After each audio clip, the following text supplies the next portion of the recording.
Bible ఏముంటుందంటే దేవుడంట వారితోని మరలా నేను ఇజ్రాయెల్తోని మరలా నా జనులతోని నేను ప్రేమగా మాట్లాడుదును అని అంటాడు.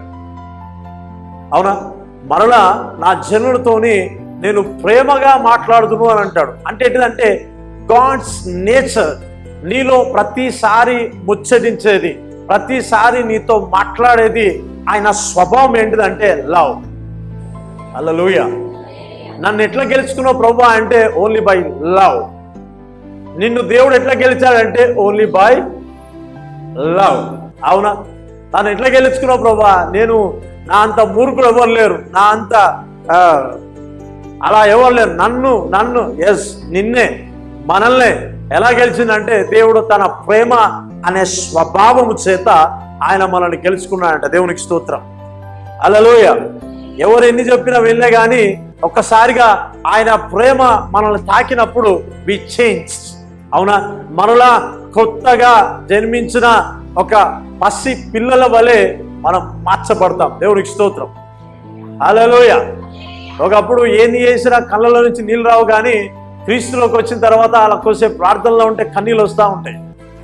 అవునా? కొన్నిసార్లు వాక్యం చదువుతూ ఉంటే, అవునా, మీరు పాత గతంలో నుంచి మరలా మీరు గతాన్ని ఒకసారి జ్ఞాపకం చేసుకుంటా ఉంటే అలాంటి స్థితిలో నుంచి దేవుడు నన్ను బయటికి తీసుకొచ్చాడు అనే ఆలోచన వస్తే చాలు కళ్ళలో నుంచి నీళ్ళు వస్తాయి.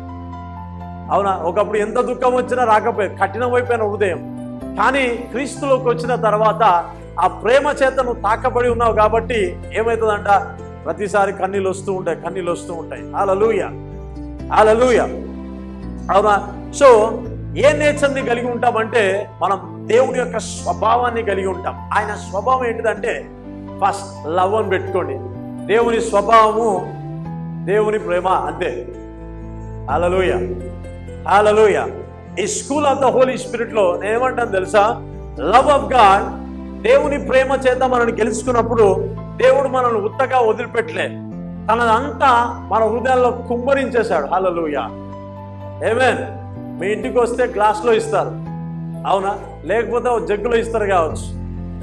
కానీ ప్రభు ఏం చేశాడంటే ఏది దాచిపెట్టుకోకుండా తన అమితమైనది, చాలా ఉన్నతమైనది, చాలా విలువైన ప్రేమ, తన నేచర్, తన స్వభావాన్ని మన హృదయాల్లో కుమ్మరించాడంట.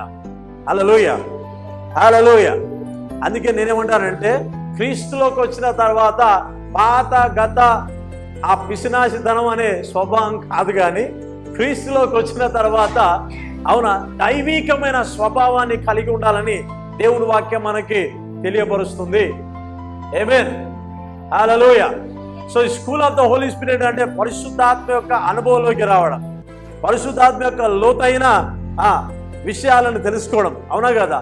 సో దేవుడు ప్రతిసారి ఎలా మాట్లాడతాడంటే నీతో మాట్లాడిన ప్రతిసారి చాలా ప్రేమతోని, ఆయన ఒక్క మాటకే నువ్వు పడిపోతావు, అంతే.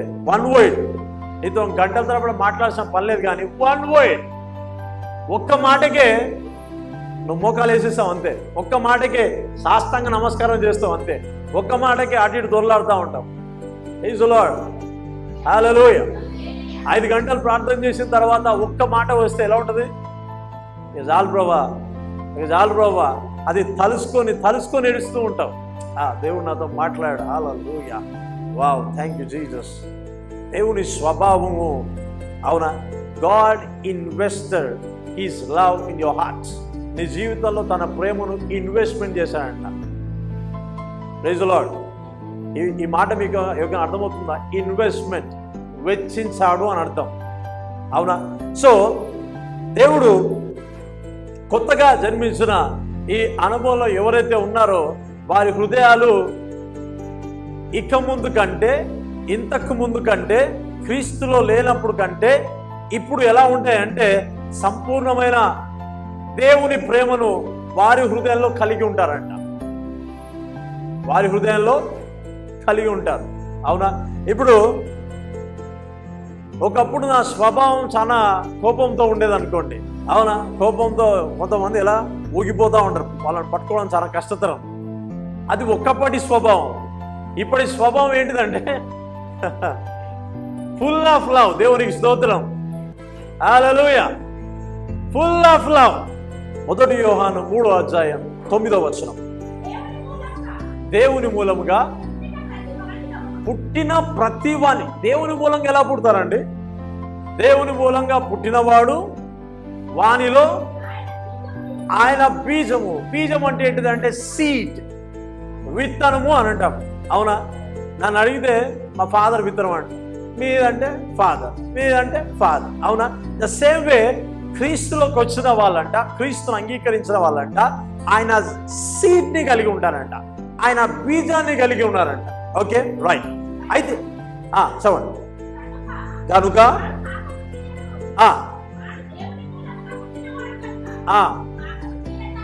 ఇక్కడ ఎవరైతే ఉన్నారో నేను అడుగుతాను, మీరు క్రీస్తులోకి వచ్చారు కదా, మీరు ఎవరు మూలంగా పుట్టి ఉన్నారు? కొత్తగా జన్మించమని అన్నారు కదా. ఇప్పుడు నేను మిమ్మల్ని అడుగుతా, మీరు ఎవరు మూలంగా పుట్టి ఉన్నారు? హల్లెలూయా. సరే,